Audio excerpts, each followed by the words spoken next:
Hello दोस्तों, आज हम आपको बताएंगे। इसके पहले वाली जो वीडियो मैंने आपको पढ़ाई थी ना, उसमें देखा था आपने कि डाइजेस्टिव सिस्टम का पूरा पार्ट्स मैंने आपको समझाया था।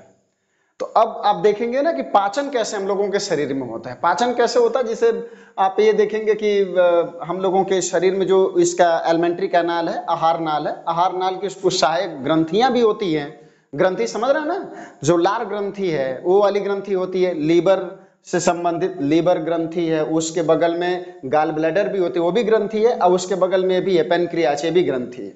और इसके अलावा आमाशय में जठर ग्रंथि भी होती है। और जो छोटी आंत होती है, देख रहे हैं आप, इस छोटी आंत में एक फैकस इंटेरिकस ग्लैंड्स होती है, उसी को इंटेस्टाइनल ग्लैंड भी कहते हैं। तो हम आपको ये बताएंगे कि ना कि भोजन हम कैसे करते हैं, कहाँ पे पाचन होता है, कैसे कैसे पाचन होता है, कौन सा एंजाइम है, तो इसका वर्णन आप देखेंगे। इसके पहले आपने पूरे आर्गन्स के बारे में पढ़ा था कि कौन कौन सा आर्गन हमारे पेट में यानी डाइजेस्टिव सिस्टम में है। जैसे खाना वाना खाते हैं हम लोग तो कैसे पचता है, ठीक है। तो देखिए जैसे माउथ कैविटी है, तो माउथ कैविटी में जब हम खाना कोई खाएंगे तो ऊपर का ओठ है, नीचे वाला ओठ है। तो इस ओठ के माध्यम से जैसे ओठ खुलेगा वह खाना चला जाएगा आपका अंदर। जैसे ही भैया अंदर जाएगा खाना ना, तो दांत है, दांत का वयस्क में दांतों की संख्या 32 होती है। और जो छोटे बच्चे होते हैं, जो जन्म से 6 महीने के बाद उनका 6 सालों तक दांत बढ़ता रहता है, एक एक दांत आता रहता है। दांतों की संख्या कितनी होती है उस टाइम? उन बच्चों के दांतों की संख्या 20 होती है, ठीक है ना। और उसका फार्मूला जो होता है इंसीजर, कैनाइन, प्रीमोलर और मोलर का होता है।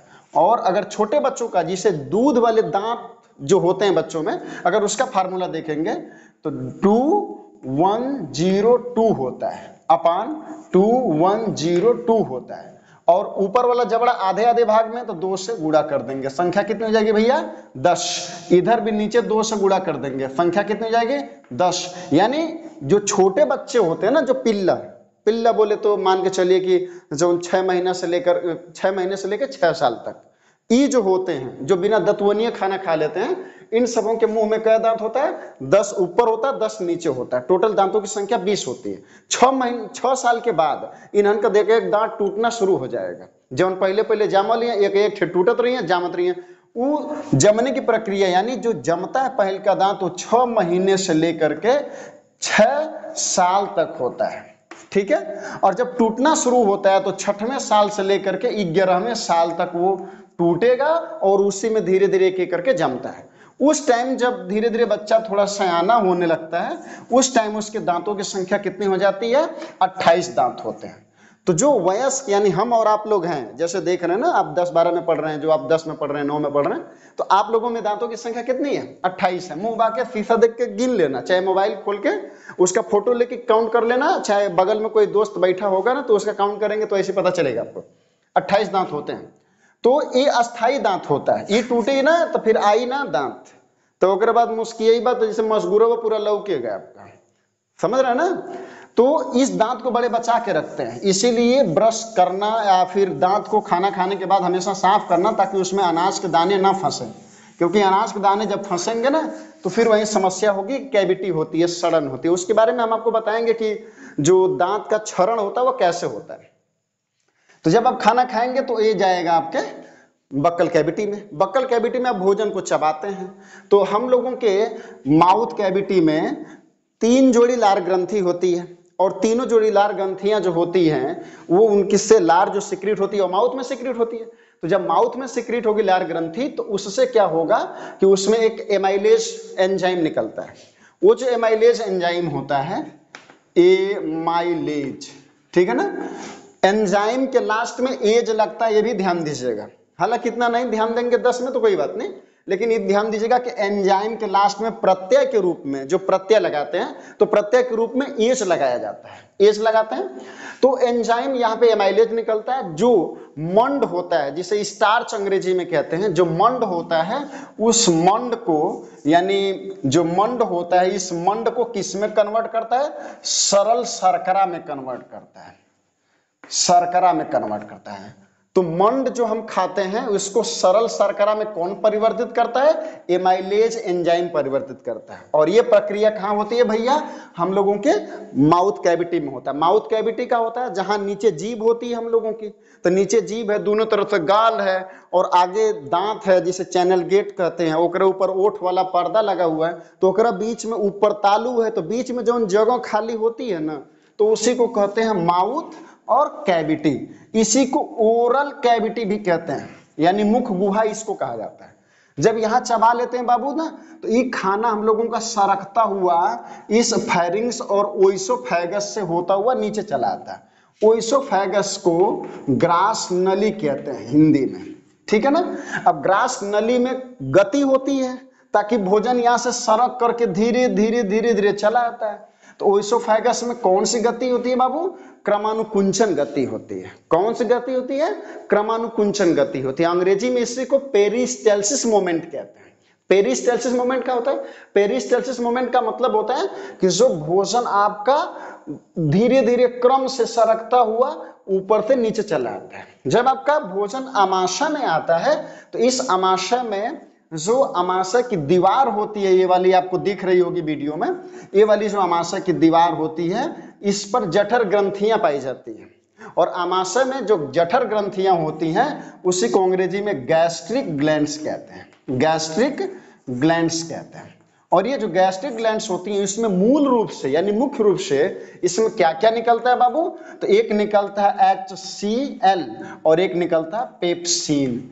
याद रखिएगा कि जो पेप्सिन होता है इससे प्रोटीन का डाइजेशन होता है और हाई जोन एमाइलेज होता है ना, इससे मंड का डाइजेशन होता है। मंड कौन कैटेगरी में आता है? तो कार्बोहाइड्रेट की कैटेगरी में आता है। तो जो आपका मंड होता है वो कार्बोहाइड्रेट की कैटेगरी में आता है। और जो पेप्सिन है ये किसका पाचन करता है? प्रोटीन का पाचन करता है। किसका पाचन करता है बाबू? प्रोटीन का पाचन करता है, ठीक है ना। और एक चीज ये भी ध्यान दीजिएगा कि जो आमाशय में HCl निकलता है इसका काम, पहला काम इसका ये है कि यह पेप्सिन को सक्रिय बनाता है काम करने के लिए, ताकि यह प्रोटीन को डाइजेस्ट करे। और साथ में जो खाना वाना हम लोग खाते हैं ना, तो उसके साथ जैसे बैक्टीरिया वैक्टीरिया मान लीजिए आ गया, तो कोनो बैक्टीरिया चाहे वायरस अगर खाना खा रहे हैं जल्दी जल्दी अगर चला गया तो उस बैक्टीरिया वायरस को न्यूट्रल करने के लिए, मतलब मारने के लिए भी HCl होता है। यानी हम लोगों के भोजन को आमाशय में सड़ने से बचाता है। हम लोगों का जो भोजन होता है आमाशय में जाएगा 2-3 घंटा तक रहेगा, स्टोर होता है, रुकता है, थैली है, तो वो थैलिया में खाना देरी तक रुकेगा तो सड़ भी सकता है। डर ये भी है कि सड़े लगी, गर्मी के दिन में तो ऐसे भी खाना सड़ने लगता है, तो हमें सड़े न, ऐसे सड़ने से बचाने के लिए इसमें HCl होता है जो भोजन को सड़ने से बचाता है।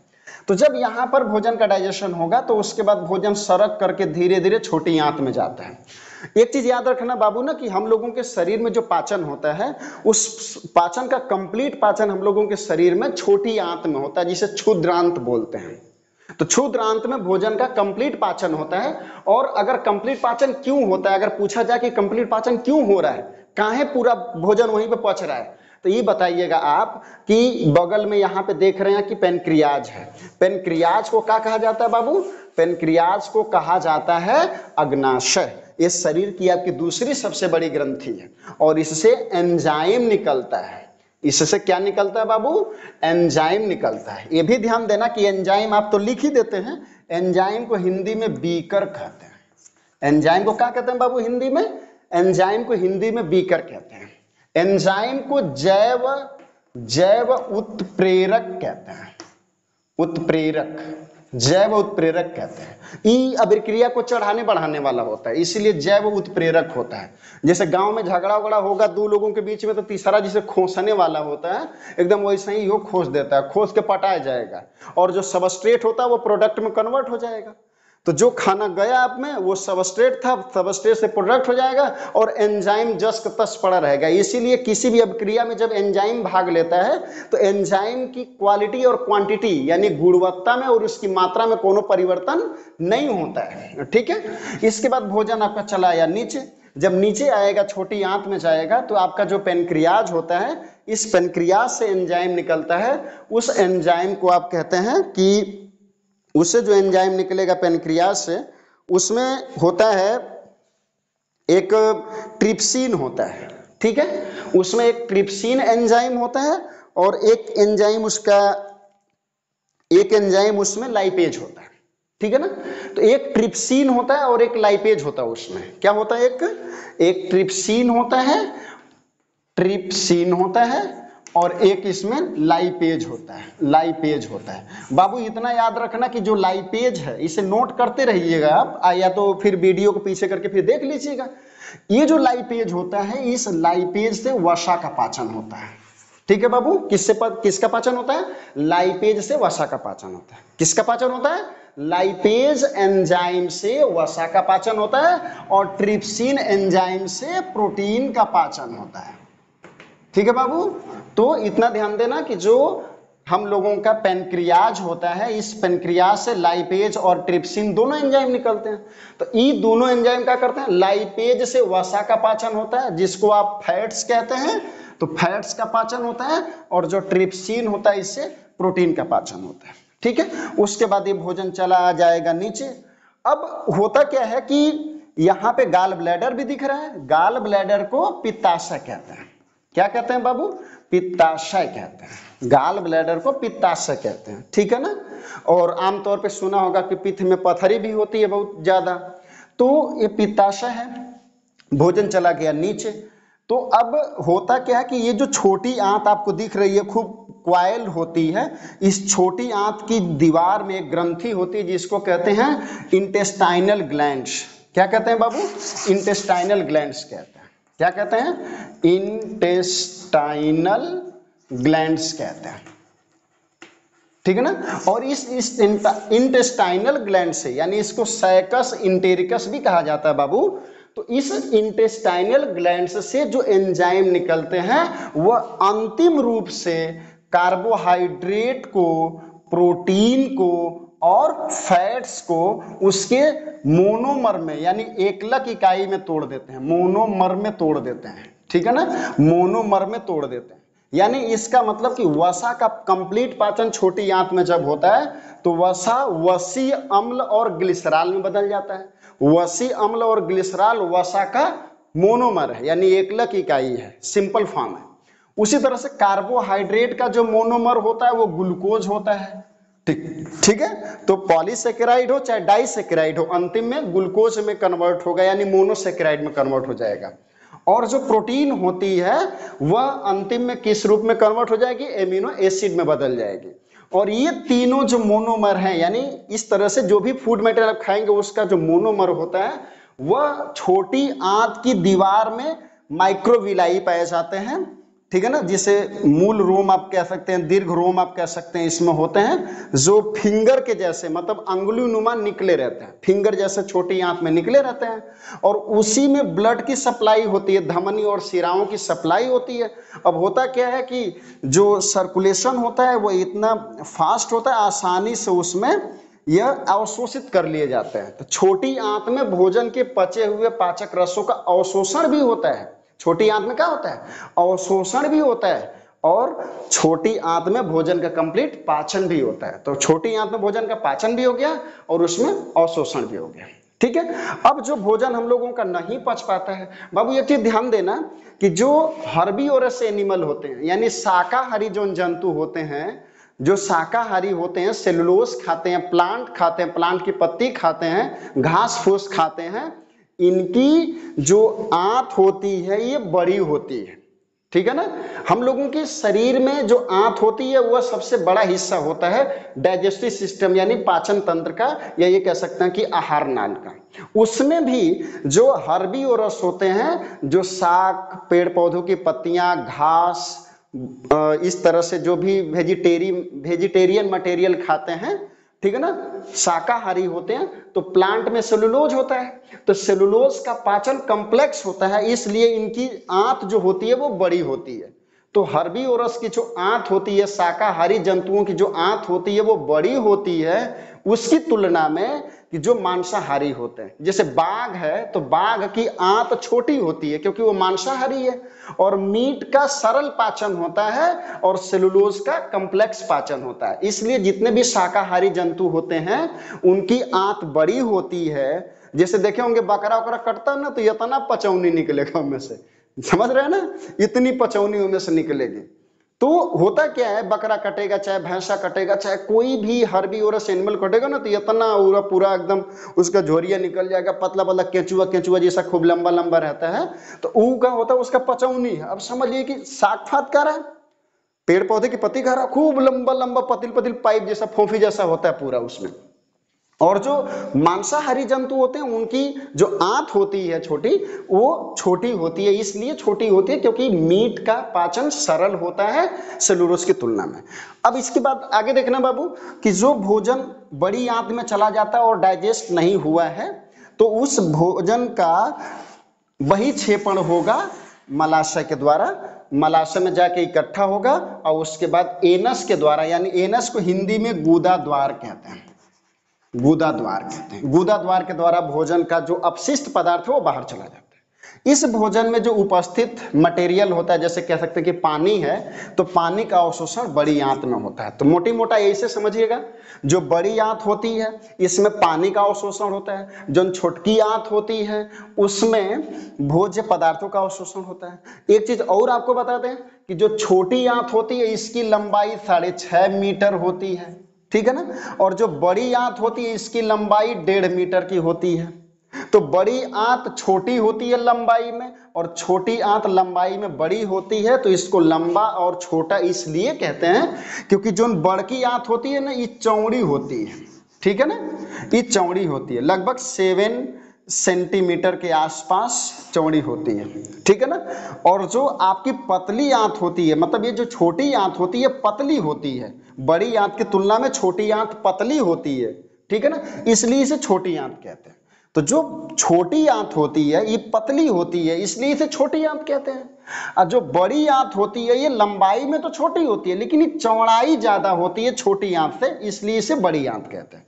तो बड़ी आंत लंबाई में 1.5 मीटर की और छोटी आंत लंबाई में 6.5 मीटर की। लेकिन क्या होता है उसमें ये होता है कि जो बड़की आंत है वो बड़की आंत ये खूब चौड़ी होती है, बड़हर पाइप जैसा होता है, ठीक है ना। और जो पतिलकी आपकी पाइपिया है ना जो छोटी आंत कहते हैं, तो वो पतील होती है, खूब लंबा रहेगी, मार्क क्वाइल केंचुआ मत गेड़ुरा के पेट में पड़ा रहेगा, लेकिन ये पतील रहेगा। पतील रहेगा तो इसे क्या कहेंगे, छोटी आंत कहेंगे, ठीक है ना समझ में आ रहा है। हाई जो गेड़ुराल है बीचवा में ना ये छोटकी आंत है, हाई जो मोटका पाइपिया जैसे ना ये बड़की आंत है, ठीक है ना।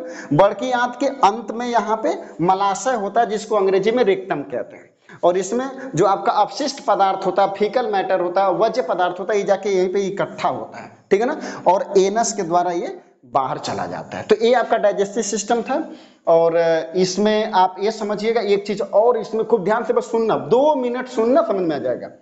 जब पेट में भोजन आता है तो इसमें HCl निकलता है, ठीक है ना, ध्यान से सुनना, देखते रहना, HCl निकलता है। तो पेट में भोजन किस रूप में होता है, अम्लीय माध्यम में होता है, ठीक है ना। पेट में भोजन किस रूप में होता है, अम्लीय रूप में होता है। जब भोजन नीचे जाता है छोटी आंत में, तो छोटी आंत के जितने भी एंजाइम होते हैं वो अम्लीय माध्यम में काम नहीं करते हैं। वो कहते हैं कि भोजन जब तक क्षारीय नहीं होगा हम कोनो काम नहीं करेंगे, हड़ताल पे हो जाते हैं बेचारे।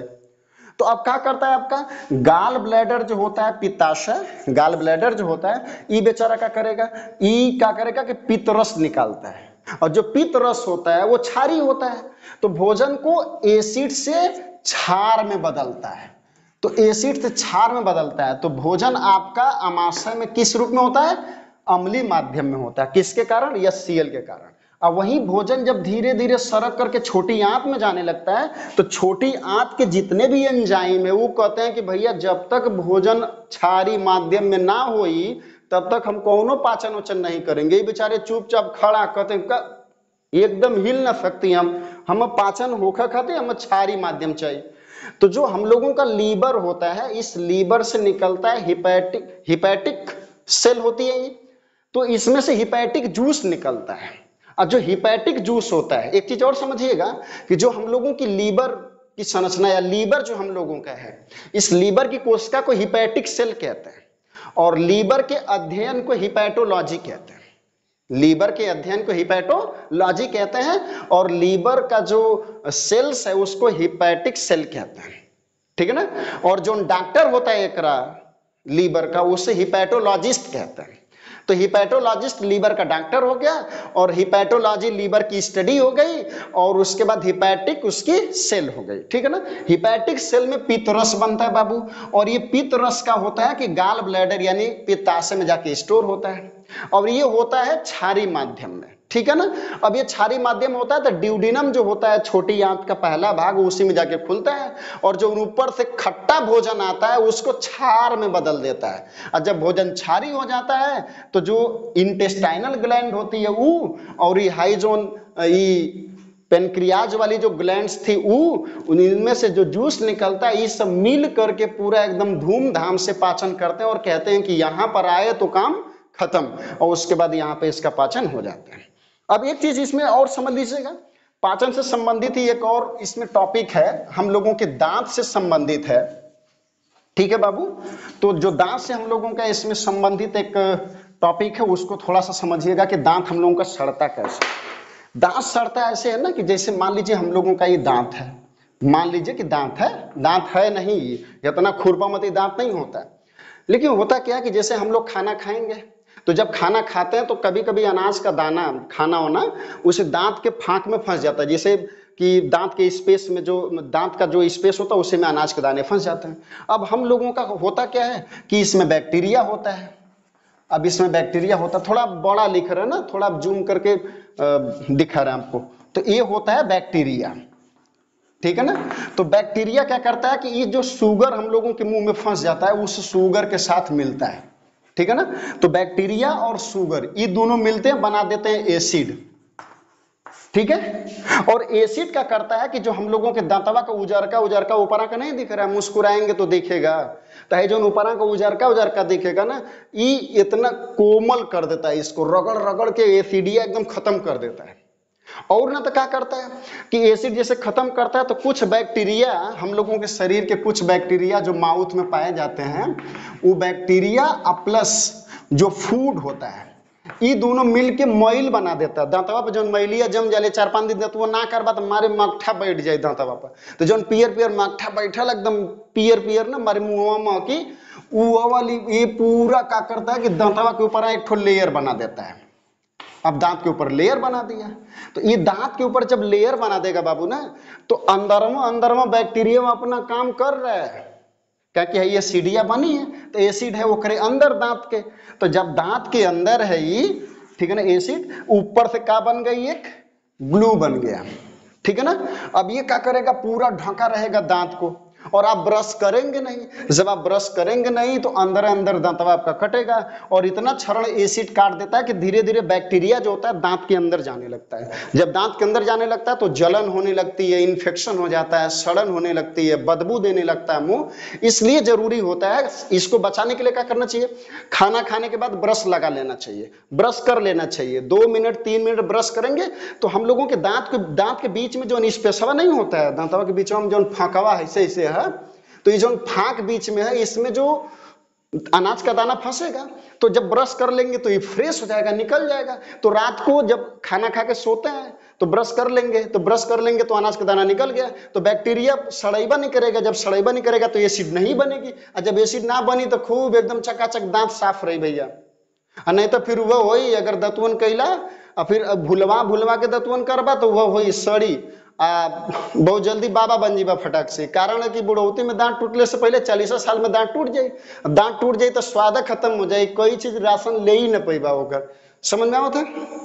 तो बाबू ये समझना कि दंत जो क्षरण होता है हम लोगों का, इनेमल का कटना कैसे होता है, जो इनेमल होता है दांत का ऊपरी वाला सफेद बाद, वो धीरे धीरे इसीलिए कटता है क्योंकि बैक्टीरिया है, खाना खाएंगे दांत में फंसेगा, एसिड बनेगी, और एसिड बनेगी ऊपर से मैल बैठ जाएगी ओकर ऊपर, और जब मैल बैठ जाएगी तो फिर समझ रहे हैं क्या होगा, जब इसमें फंसेगा पूरा तो उसके बाद फिर ऊपर से जो आपका एंजाइम होता है, एंजाइम बोले तो ऐसे आपका जो सैलिबा एक्ट होता है, सैलिबा बोले तो लार, ठीक है ना, जो आपकी लार होती है, अगर ये ऊपर से मैल नहीं चिपका रहता ना तो लार जाकर के इस एसिड के साथ मिलती और उसको उदासीन कर देता है, ठीक है ना। चाक थोड़ा चल नहीं रहा यार, उदासीन कर देता है, समझ रहे हैं क्या उदासीन हो रहा है। अगर ना समझ आए तो ध्यान से सुनना, जैसे कि अगर एसिड बनी तो एसिड दांत में, ऊपर से मैल बन गई पूरा पियर का वाला, खूब पियरी छा जाए दांत पर, दांत उज्जर हो जाए पियर।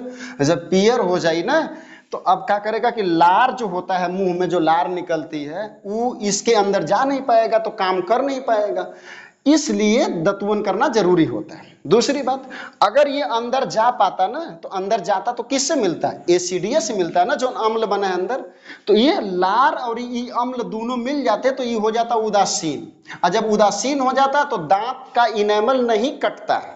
इसलिए जरूरी होता है कि दांतुअन हमेशा बढ़िया से करें, दांत में फंसा फंसा के चारों तरफ से करें ताकि हमारा दांत खराब ना हो।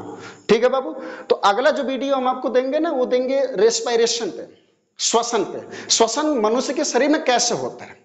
एज ए 10th स्टूडेंट या कक्षा 10वीं के आप बच्चे हैं तो इससे बेहतर आप ज्यादा समझेंगे ना तो ज्यादा घाच पांच हो जाएगा पूरा। हालांकि डाइजेशन बहुत लंबा होता है लेकिन आपके सिलेबस के अनुसार बहुत बेहतर है। ठीक है बाबू। तो वीडियो को आप अगर कई बार देखेंगे तो मुझे लगता है क्लियर हो जाएगा, नोट्स बनाने की बहुत विशेष जरूरत नहीं पड़ेगी, मन करेगा तो बना लीजिए, लेकिन अगर आप 2-3 बार देख लेंगे कहानी जैसा ना तो समझ में आ जाएगा। फिर मिलते हैं अगली वीडियो में, तब तक के लिए नमस्कार।